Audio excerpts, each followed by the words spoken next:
I guess 6 total games remain. 6 total games remaining between the men and the women this upcoming weekend with their respective Final Fours. Of course, all eyes for us are going to be on South Carolina and what they do up in Cleveland. Hopefully, claiming another national championship. Where this time next week we're talking about having a parade down Gervais Street or wherever they have parades here when South Carolina wins national championships.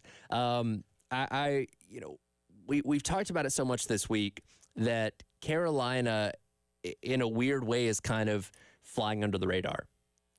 And that's not in terms of being disrespected necessarily. That's just they're not commanding the same headlines as the Iowas, the LSUs, even UConn with their win over Southern Cal the other day. People just aren't talking about South Carolina as much. And, I think part of that can come from the fact that South Carolina's just kind of been there and done that, obviously, in these past couple of years. And, you talk about one loss over the course of almost 2 full seasons now, you're expected to win. So even though that, yes, you have had some tight games against the likes of Indiana in the Sweet 16, South Carolina handling their business doesn't exactly jump off the page.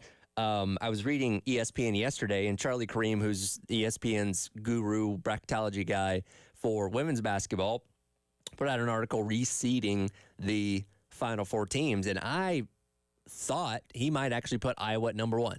He didn't. South Carolina was still at number 1, but he did note that there was something to keep an eye on in terms of the blown leads they've had in reference to Indiana and then the Tennessee game going back to the SEC championship. At the end of the day, though, winning's winning, still undefeated, still the lone top dog in all of women's basketball that has yet to have a blemish on their record, and because of that, they are still the top seed. Iowa comes in at number 2, UConn at number 3, and then NC State at number 4, the team that nobody's talking about. You want to talk about Carolina flying under the radar? NC State is really flying under the radar. They are not getting any attention whatsoever. Again, Iowa and UConn are being talked about more on the talk shows and the national headlines and stuff like that with the mention of, hey, which of these teams can take down South Carolina and win the national championship? Nobody's giving NC State a chance. They are truly the underdog going into this Final Four. They, of course, defeated Texas the other day to get to this point. Let's go to cut number 14 here, Dave. This is NC State head coach Wes Moore talking after their victory in the Elite Eight about facing South Carolina.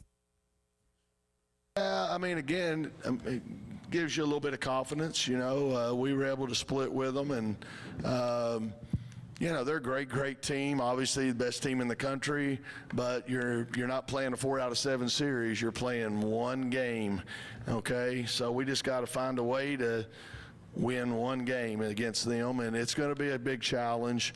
Obviously, I've seen them on TV quite a bit. I'm sure when I get on that plane in a little while, I'll probably exhale for a minute or two, but we got a pretty long flight. So at some point, I'll be watching them and trying to get ready. But, hey, right now, you could tell me we're playing the Trailblazers, and I'd feel, okay, we're in the Final Four. Bring them on. And again, that's Wes Moore, head coach of the NC State women's basketball team. And he did mention they played a little home-and-home series a couple of seasons ago, and they did pick up a win against South Carolina, split that series 1-1. The win being here in Colonial Life Arena, 54-46 back in, that would be December of 2020. So this is a coach that knows what it's like to go up against Dawn Staley and this great program and knows what it takes to win as well. Now, what does that mean in the grand scheme of things for this week's game? Not a whole lot, but again, it's a feather in his cap, if nothing else, up to this point. As I mentioned, they're truly the underdog in this one. Nobody's even talking about them, much less giving them a chance.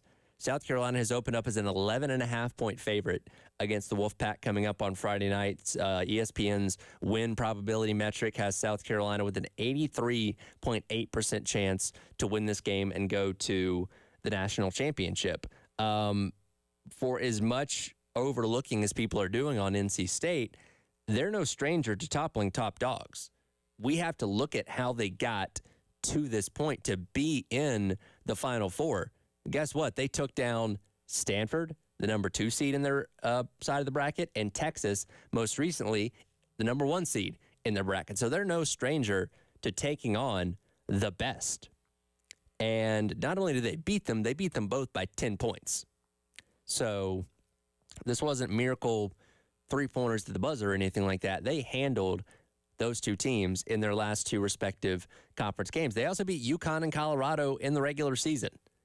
Two very good teams that were also, Colorado was in the LSU UConn, the LSU Iowa side of the bracket, and then UConn obviously making it to the Final Four themselves. So this is a good NC State team that's no stranger to taking on very good opponents. But unlike the men's basketball team that is also in the Final Four, what a time it must be up there in Raleigh right now, they didn't suddenly start springing this together at the end of the regular season. They're legitimately one of the best teams in the ACC. They were runner-up in the regular season standings, and they lost the tournament championship to Notre Dame, another very good team that went pretty deep in the tournament themselves. With how good the regular season and ACC tournament were, they've stepped up their game even more now that they've gotten into the NCAA tournament. They are averaging 74 points per game after only averaging 58 in the 3 games that they played in the ACC tournament. So offense has taken a big step up. They are the second best defense in the ACC, statistically speaking, and the 11th best rebounding team in the nation. And in fact, they're actually better, statistically speaking, than South Carolina at defensive rebounds per game. And that is something that's going to be obviously a big watch and a big factor for this game coming up on Friday night, is who can win coming off the glass. As we know, that's something that South Carolina hangs their hat on and usually dominates opponents with. But you have the ability with this NC State team for things to get pretty interesting. They do have a big in Rivers Baldwin that is 6'5", pretty good rebounder. She's actually kind of been limited in the past few games, but again, as we talk about so much with Camila Cardoso, that size, obviously something that you either have or you don't, goes a long way, and it'll be interesting to see how they feature her in reference to this matchup with South Carolina. Isaiah James is their leading scorer, and she's even elevated her scoring once she's gotten into the tournament. She's improved in both points per game, as well as making the vast majority of her three-pointers that she shot in the NCAA tournament as well. And as we know with South Carolina, if you can shoot those perimeter shots, as we saw with both Oregon State and Indiana over the past couple games, you have the opportunity to make things interesting against Carolina, who, again, is the best defense in the country. But if you are able to make your shots from the outside, you can stay in a game against the Gamecocks.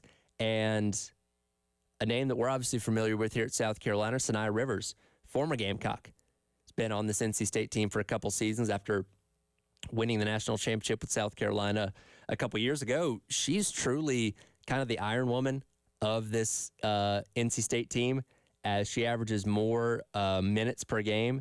And in fact, in the past 3 games they played, the only game that she's left the court for any reason in the NCAA tournament was when they beat UT Chattanooga by 17 points in the first game, and they started subbing in players basically in garbage time at the end of the game. The past 3 games, though, Sanaya Rivers has not left the court. She's been out there for all 40 minutes of action, and that is something that is unique not only about NC State, but about the other 3 teams in the Final Four. They don't have a deep bench. NC State specifically ranks 294th in bench production out of the 349 teams in Division I. And that's something that could not only play a big advantage for South Carolina on Friday night, but also potentially on Sunday should they get to the national championship, taking on either Iowa or UConn. Because guess what? They don't have very deep benches either. Now, UConn's is a little bit more circumstantial because of all the injuries that they've suffered this year. But South Carolina is really the only team that can consistently roll out 8, 9, 10 players over the course of the game going into this weekend. When you talk about a tournament type of setting where you're playing 2 games within 48 hours of each other, especially when you get in the second half of that game on Sunday, again, if South Carolina gets there, I'm not trying to put the cart before the horse or anything like that, that could be a huge benefiting factor for South Carolina if they were able to get to that point against 3 other teams that just are not able to go deep into their bench. And again, that starts off with NC State on Friday night. Again, if you're asking me to pick right now, I'm going to obviously heavily favor South Carolina. But as we've seen, there's other teams that have the ability to hang in there with them, especially if they're able to make those shots from the outside. NC State, nothing to lose. They're truly the lone underdog remaining, it seems like, even though they're the same seed as UConn, but they're being viewed as the underdog, and they're going to throw the kitchen sink at South Carolina. And, if they can rebound well, if they can shoot from the outside, they got a chance. We'll see how South Carolina handles that and what kind of game we end up having on Friday night. And that game will tip off at 7 o'clock. Pregame coverage will start right here on the game at 6:30. And if South Carolina wins on Friday against NC State, we'll also have the national championship right here on the game as well. Pregame coverage for that will start at 2:30 for the 3 o'clock tip in that one. So fun weekend ahead, not only for women's basketball, men's basketball as well, with the men's Final Four starting on Saturday and their national championship coming up, coming up next Monday night. Jump into a little bit of racing conversation coming up next. Jen Jensen will join me as she does each and every week, talk about what happened this past weekend out at the Richmond Raceway for the NASCAR Cup Series. That's all coming up here on The Extra Point. Quick reminder, as always, you can listen to us on the 107.5 The Game app. Just go to the iTunes Store, the Google Play Store, give us a download, and take us with you wherever you go. You can also stream us on The Game TV, sponsored by our friends at Shepherd's Glass. Go to youtube.com, search The Game TV, and watch us all day long. Racing conversation with Jen Jensen coming up next here in The Extra Point on The Game.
Truex trying to hold off Larson.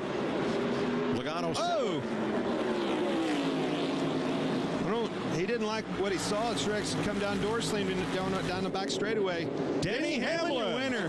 Home track win for Hamlin in the Toyota Owners 400 crash in turn 1.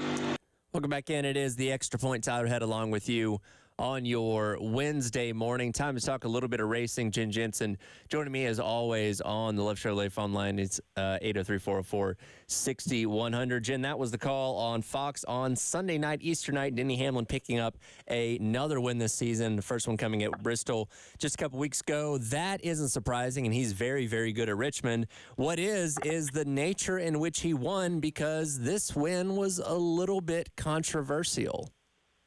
In a couple different ways. I mean, not only did it have something to do with, Martin Truex Jr. and potentially jumping the start, but then you have those other conspiracy theories of Bubba Wallace helping him get the win. Yeah, absolutely. And perhaps the most glaring thing is him potentially jumping the restart there, coming to the green-white checkered with 2 to go. And for those that are not familiar with NASCAR, they have what is called a restart zone, which is 2 lines on the track that once the leader enters it, they have the opportunity to control the restart of the race, but you're not supposed to go before you get to the restart zone. And in watching the replay of that finish, it did appear that Denny Hamlin went before the restart zone to give himself an advantage on those final couple laps. I want to play this clip really quick because NASCAR's Senior Vice President of Competition, Elton Sawyer, was asked after the race, he was asked after the race about the restart, said they were reviewing it, and then on SiriusXM yesterday on his usual call-in, gave his thoughts on what he saw from the final restart. Here is cut number 16 here, Dave. First and foremost, the 11 is the control vehicle. They have earned the right to be in that position. They've won the battle off pit road. They put themselves in a position to be able to control the restart. And as I looked at it yesterday, again, multiple times, there's no doubt he rolled early. And, again, it's a bang-bang call. It's at the end of the race. We're a live sporting event. We don't have the luxury of a timeout and go to the sideline and review it and make that call. If this happens at lap 10 or 50 or 300, the call could have been different. So I wouldn't, if I'm a competitor, I wouldn't be playing that game every week. So to summarize what he's saying there basically is, yes, Denny Hamlin did go for the restart zone, but because it was at the end of the race, we did not want to create too much controversy and have people waiting around to find out the winner. So we basically let it slide, but we may not let it slide next time. Like, that bothers me. Because if it is a rule and he broke the rule, he should be penalized for breaking the rule. Am I wrong in that? No, 100%. And it is very clear from the camera in Martin Truex Jr.'s car, and he even said right away, he jumped the start. And it's clear that he did. So, yeah, why are we not reviewing it? I mean, granted, even so, if they reviewed it afterwards, Martin Truex wasn't going to be the winner anyway because he was in fourth. But still, why does he get to break the rule? And my thing is, NASCAR for a long time has always said they wanted fans to be able to leave the racetrack knowing who the winner was, and I get that to a degree. But these past couple of years with, encumbered wins and stuff like that, we have guys losing wins. In fact, Denny Hamlin lost a win at Pocono a couple years ago, an hour and a half after the race ended. After all the fans had left the stands, the race win was credited to Chase Elliott because his car failed post-race inspection. We've had guys get penalized for going below the yellow line at super speedways on the last lap and having wins taken away. Regan Smith at Talladega back in 2008. This isn't a new thing necessarily, so I don't see why taking a 30-second look at the restart, seeing that he violated it, and awarding the win to second place instead would have been such a big deal. If you're wanting to get fans to talk, there's other ways to get fans to talk. This is not a good way to do it because people have had issues with how the sanctioning body has handled some different things. So, I don't understand. I'm really confused by it. Of course, Hamlin loves it because he loves drama. Yeah, absolutely. And look, he leaned into it. And hey, if NASCAR's not going to take the win away from you, gloat about it. Sure, I get that.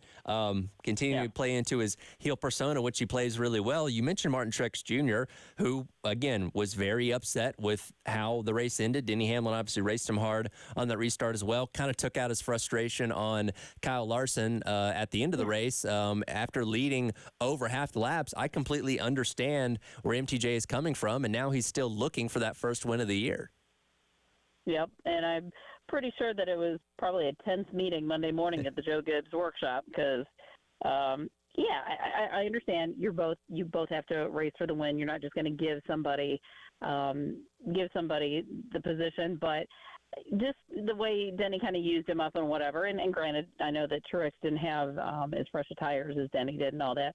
Denny's pit crew, he gave them credit for doing a great job as well. But yeah, overall, it seems like this kind of happened to Truex a few times now, where it seems like he's had a strong car. Clearly, look at where he is in the points. But it seems like he's had a really strong car, but just can't close. Yeah, absolutely. So, again, still looking for that first win on the season. The racing as a whole on Sunday night, look, the first 30 laps when they had to be on rain tires and were sliding around and, passing and stuff like that was great. The following 370 laps, not so much. And it continues to go back to this conversation we have about short tracks where we seem to have saw that solution a couple weeks ago at Bristol. And, again, with the first 30 laps with tires that were not as grippy as what they normally have, it seems like tires are the fix in this thing if we can get Goodyear and NASCAR on the same page to bring something like this to each and every track. But, once again, once they took the wet weather tires off, we were kind of back to status quo of single file, kind of mundane short track racing. Right, and it sure sounds like there will again be a conversation as to whether whether they're going to have two races next year. I know that they've been talking about different opportunities, and I know that Steve Phelps has hinted that maybe Southern Cal, he'd like to have a race.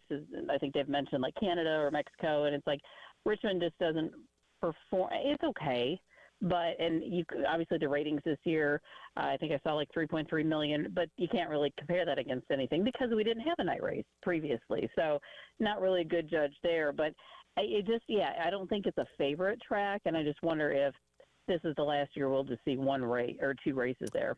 I also think it doesn't do the track any favors to be racing on Easter either. And look, NASCAR for the longest time was very against racing on Easter Sunday, held that as a weekend for teams and, drivers to be with their families and stuff. And then with the advent of the dirt race a couple years ago at Bristol, they started racing on Easter night. And it's just something that just to me hasn't stuck. I get it. We have the NBA on Christmas Day and the NFL on Thanksgiving and Major League Baseball on July 4th, where we have come to know these holidays for being associated with these sports. NASCAR trying to make Easter work for them, just to me, just doesn't do it. No, I agree. And I know that they're saying, well, they're making it a night race. So that'll be different and exciting, and it also gives everybody a chance to do their Easter festivities and all that. And I get that, and I appreciate it, but I don't know. I'm with you. Of course, I think it's interesting when they have it on Mother's Day and Father's Day. But, I mean, you can't take every holiday off either because, obviously, otherwise your season's going to be going into Thanksgiving or Christmas. So I don't know.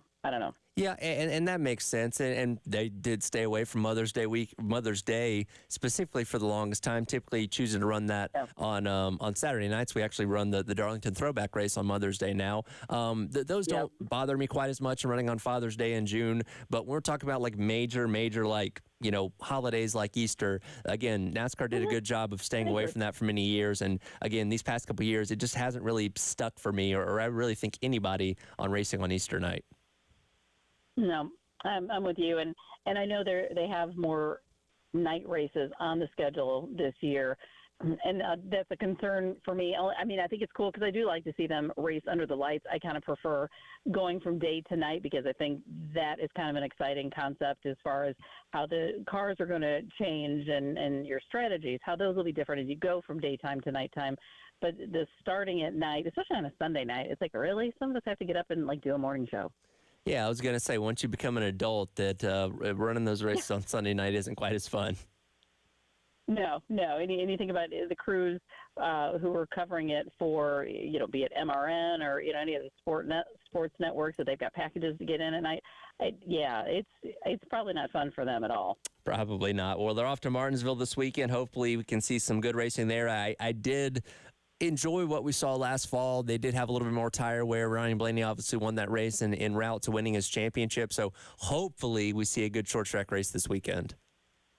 I'm looking forward to it. Sadly, Denny Hamlin is a favorite, but who knows? I would love to see somebody come out and break out and maybe push him into a wall or something. Jen Jensen, not a fan of Denny Hamlin. No, not at all. And with the morning show, we of course do the picks every week, and of course, Gunter had picked Denny Hamlin to win last week, so that's just another thing in my craw. Well, we'll see if we're talking about another Denny Hamlin win this time next week as we recap what happens at Martinsville coming up on Sunday. Appreciate it as always, Jen. Thanks. Coach Beamer spoke to the media yesterday, halfway through spring practice after number 6 wrapped her up yesterday, focusing on the red zone. But is that really the primary area of concern with this offense? I don't quite think so. We'll dive into why next. It is the Extra Point. Tyler Head along with you on this Wednesday here on The Game.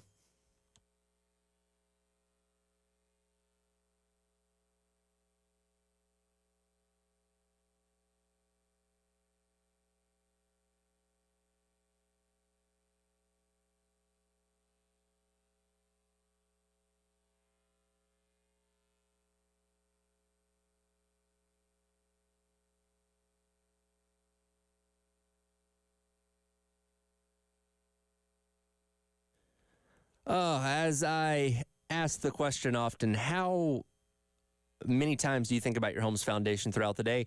Probably not a lot. You should be mindful of it, though, especially if you start to notice issues with your home's foundation. Things like cracks in your exterior brick, cracks in walls or above windows and door frames, doors or windows that might be a little bit sticky, uneven or bouncy floors, cracks over your garage door, anything like that could be signs of serious foundation problems. If you're having any of these issues, you need to check out our friends at Canty Foundation Specialist. Head online to cantycanfixit.com and schedule an appointment. They will send out a professional to come out and evaluate your home, get your foundation fixed up right so you and your family can live comfortably again. Our friends at Canty Foundation Specialist, go online and schedule an appointment today at cantycanfixit.com.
Welcome back in. It's the Extra Point.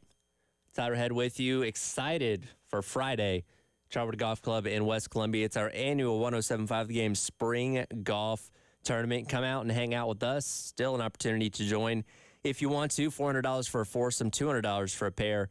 Going to have tons of giveaways, baseball tickets, Carowinds tickets, concert tickets, craft beer passports, and more. Again, out at the Charwood Golf Club in West Columbia. Give them a call if you want to take part, 803-755-2000.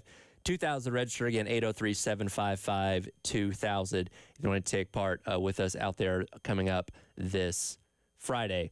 Coach Beamer yesterday spoke to the media, as he does on every Tuesday of the course of spring practice, right at halfway through spring practice, leading up till the spring game coming up on April the 20th. Obviously, a lot of areas to improve on this team from a season ago. Anytime you're 5-7 and miss a ball game, you have a lot of things to check off in the offseason that you want to take strides in to get better for the next year. And we focus so much individually on, position battles and stuff like that because so many new faces on this team. But there's some holistic areas that also need to be improved with this team. Lots of situational football that needs to be improved on. And one key area in Shane Beamer's mind is the red zone. And we'll go cut number 12 here, Dave. Here is Shane Beamer on South Carolina getting better in red zone situations, both offensively and defensively.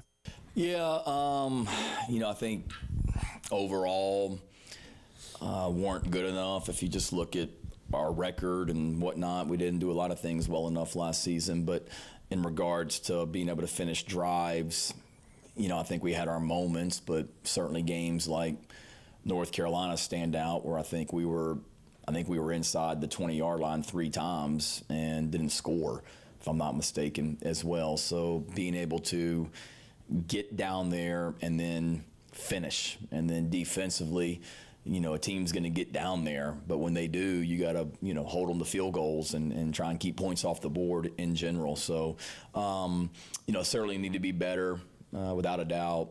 Every year is different, looking at scheme, offense and defense, as far as what you're going to do. Each week's different, depending on teams and what their philosophy is in the red zone. Are you playing a defense that they're going to pressure you once you cross the 20-yard line? Or are you playing a team that they're going to rush forward and play coverage and make you make throws?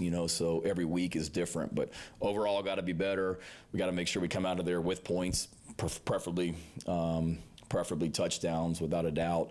So there'll be some schematic tweaks week to week and year to year. And then practice-wise, nothing too crazy. A couple little tweaks, not this week, but next week, that we'll do in practice just to kind of make the offense-defense a little bit more of a competitive period when we do the red zone, and kind of a point system for the defense and a point system for the offense where you can compete and have a winner offense-defense down there that we're going to implement this year for the first time just in practice. But overall, just got to coach it better and play better down there. When you look at South Carolina's numbers when it comes to the red zone from an offensive standpoint, when they get there, it's actually not that bad. They score on 89% of their red zone trips, which is not terrible. It's about middle of the road in the SEC. The issue is getting to that 20-yard line, getting within that red zone that has been the problem this past year for South Carolina. 39 total trips into the red zone a season ago for South Carolina. That's a little better than 3 trips per game over the course of 12 games. For perspective, the top offense in the SEC in terms of red zone trips, UGA, with 81 trips. Now, yes, they did play 2 more games, and that does skew those numbers a little bit, but not by a whole lot.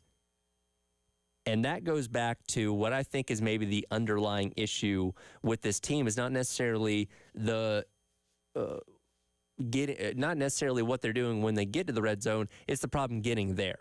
And I think that goes back more than anything to third downs, with South Carolina not being able to sustain drives.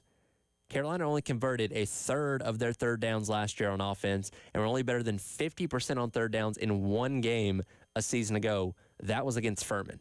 That, to me, is a bigger issue than what is specifically happening once they get into the red zone, because it's clearly saying that their drives are not going long enough to get into the 20-yard line.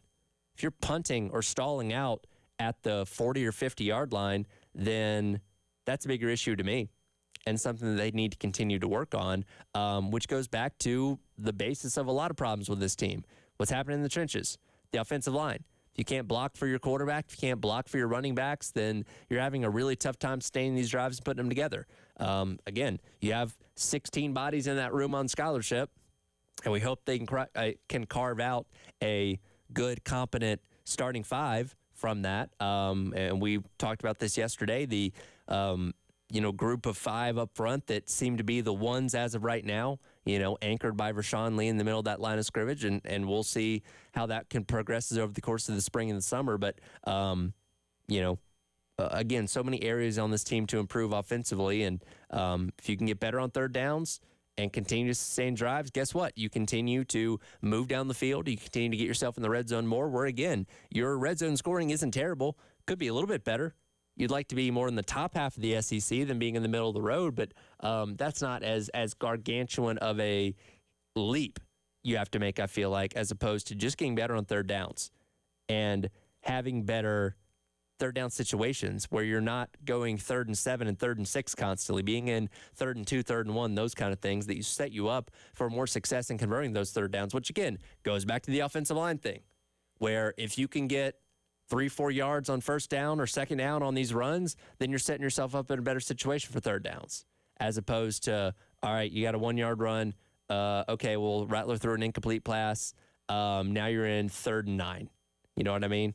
So it all kind of goes back to these fundamentals, the basics of offense, which I really feel like starts with the trenches there.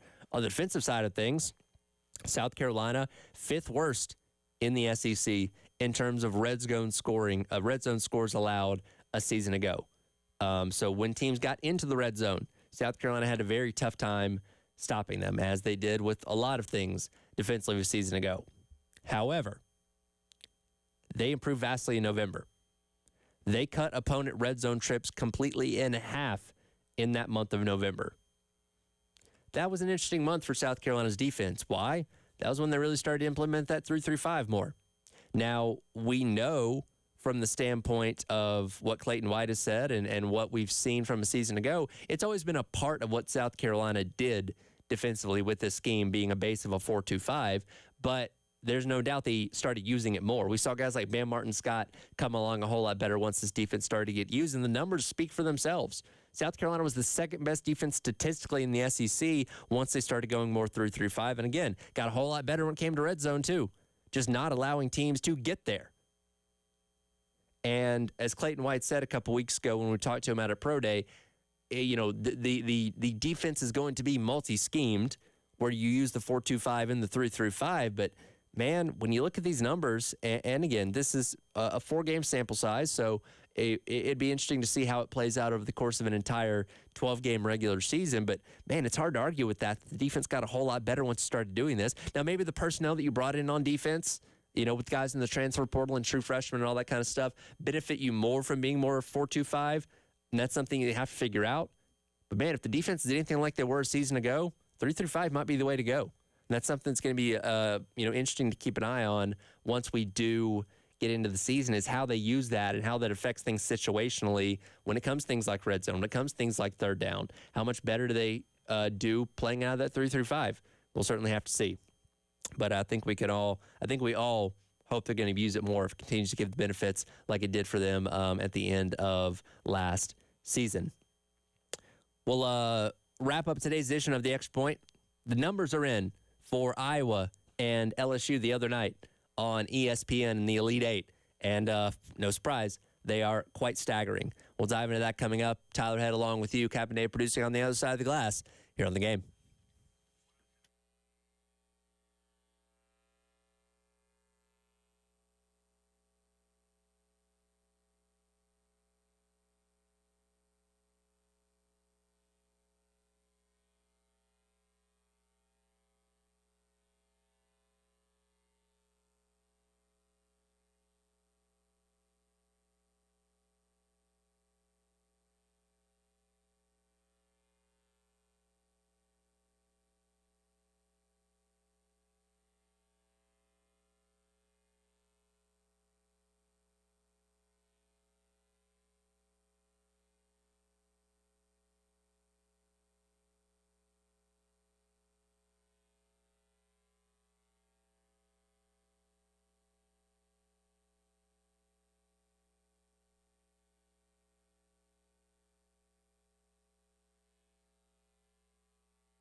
Welcome back in. It is the Extra Point.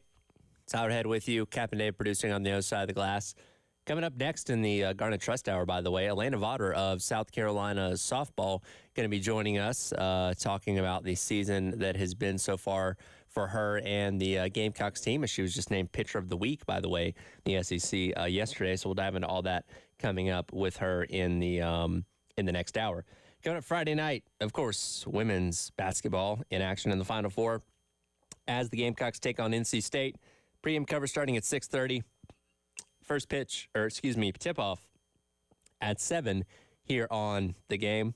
Baseball will be in action against Texas A&M. That'll be heard on our sister station, ESPN 1320 WISW, with a 6:45 pregame and a 7 o'clock first pitch for the Gamecocks and the Aggies over at Founders Park. Of course, South Carolina, the women need to get past NC State to punch a ticket to the national championship. If they get to the national championship and they take on the Iowa Hawkeyes, who, of course, have to get past UConn, does that have the potential to maybe be the most viewed women's basketball game of all time? I think it's got a good shot.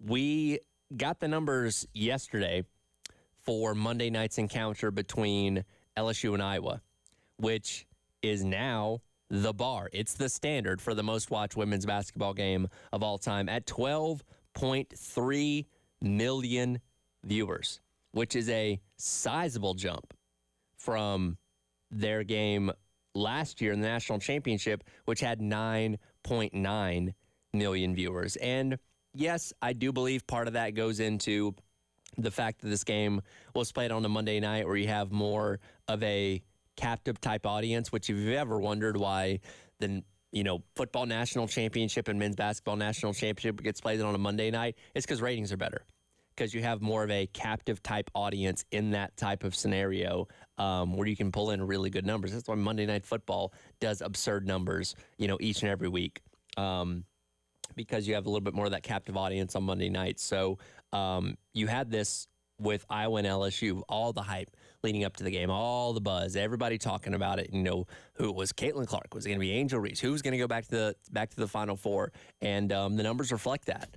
And when you look at the difference a year makes, where we were all aware of Caitlin Clark, we were all aware of Angel Reese, and there was plenty of buzz and hype going into their national championship matchup a season ago. But having an extra year of these two teams and these two stories being more prevalent in headlines and prevalent in the media, the Kim Mulkey factor, all that kind of stuff, it certainly continues to build the hype into what we ended up having with these two teams coming together on Monday night. And I believe if Carolina can get through and if Iowa can get through to meet each other in the national championship, we could have the opportunity to rival that number with a national championship game coming up on Sunday. Again, it'll be the only basketball game going on. You're not competing with the men or anything like that. Final Four is on, men's Final Four is on Sunday night or Saturday night and Monday night for their national championship. Outside of Major League Baseball, there's really no other major sporting events that you're truly going head-to-head with. I think this has a really good shot. If, again, we can get to that point, not putting the cart before the horse here, a really good shot at maybe rivaling that number. But certainly great for the sport of women's basketball, being able to have that many eyes on it. And, so many people will look at that number of 12.3 million and immediately compare it to like a men's game, right? Or what the men are doing with their Elite Eight, with their Final Four, their national championship, and saying, see, here, the men's game is still more popular. Nobody's arguing with that. We all know the men's game is still pulling in more viewers and is still overall more popular than the women's game. But it's about perspective. It's about looking at where women's basketball has been and where it's gotten to this point and how it continues to grow. Nobody's saying that it's going to overtake men's basketball as the most popular college basketball product. It's not. The men's game is always going to continue to be more viewed because you have more of those lifelong locked-in viewers as opposed to women's basketball. But women's basketball is growing. These numbers are going up and up and up. And yes, do you have the benefit of a couple of very big name stars in women's basketball and polarizing figures, not only on the court, but coaching on the sidelines as well? Yes, you do. But That's the beauty of women's basketball as opposed to men's basketball, where you don't have the one and dones, where you have the ability to let these stars grow and continue to be big names as the years go by. Yes, we're going to lose Caitlin Clark. Yes, Angel Reese is going to move on to the WNBA more likely than not. But you have Juju Watkins that is out there at Southern Cal. You have somebody in Malaysia Fulwiley who just as a true freshman is already turning a lot of heads. She's not at the level of Caitlin Clark or Angel Reese or even a Paige Beckers at this point in time, but she can be once she gets into that second and third year of being a women's college basketball player. So we're kind of getting set. We're going into a little bit of a reset in terms of the star power to some degree, but I don't think that's going to suddenly dip these numbers where next year's games are only going to get 4 or 5 million viewers. No, people are locked in on the product of women's basketball because it's good basketball. It's entertaining basketball.